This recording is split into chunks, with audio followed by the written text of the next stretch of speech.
जाण्याची वेळ आली आहे. नकोशी तरी जिव्हाळी तळमळ लागली आहे. येऊ नये पण घरट्यातून जाण्याची वेळ आली आहे. वर्गातल्या गप्पा गोष्टी मजाच वेगळी असायची. अरे वर्गातल्या गप्पा गोष्टी आणि मजा वेगळीच असायची. याची खेचायची याची खेचायची पॅन्ट नाही याची खेचायची त्याची खेचायची मजा यायची.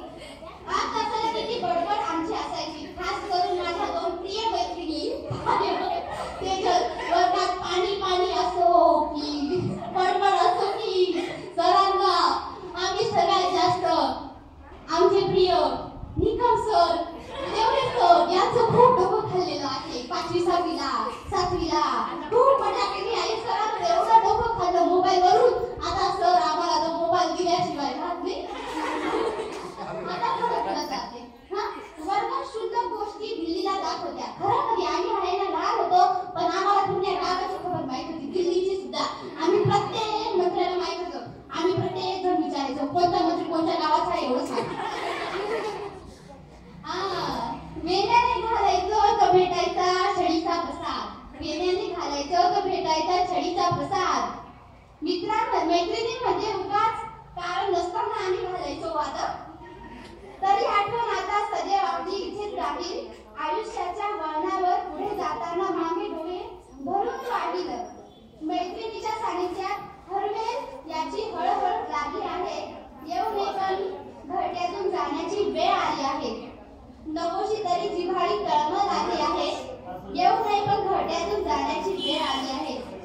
माझ्या पाठीशी जेव्हा दप्तर आलं एका विद्यार्थ्याचं जणू पाखर झालं. आकाशी भरारी घ्यायची कशी हे शिकवलं गेलं. आकाशी भरारी घ्यायची कशी हे शिकवलं गेलं. ज्ञानाच्या चौकातून आम्हाला मिरवलं गेलं.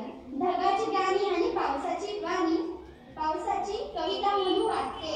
हे बाळ नवीन 5वीत यावं असं जणू वाटते. म्हणून हेच आभाळ बघण्यासाठी पुन्हा सळ लागली आहे.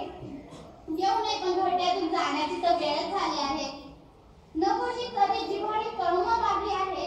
येऊ नये पण घरट्यातून जाण्याची वेळ झाली आहे.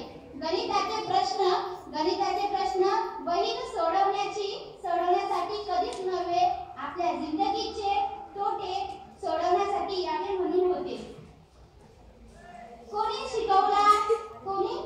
कोणत्याही शिक्षकाला वाटत नाही की भावा विद्यार्थ्याचा यास तुम्ही तुमचं अस्तित्व निर्माण करा म्हणून तर शिकवला जातो इतिहास. शाळेमध्ये विज्ञानाचे कदाचित यासाठी होतात प्रयोग.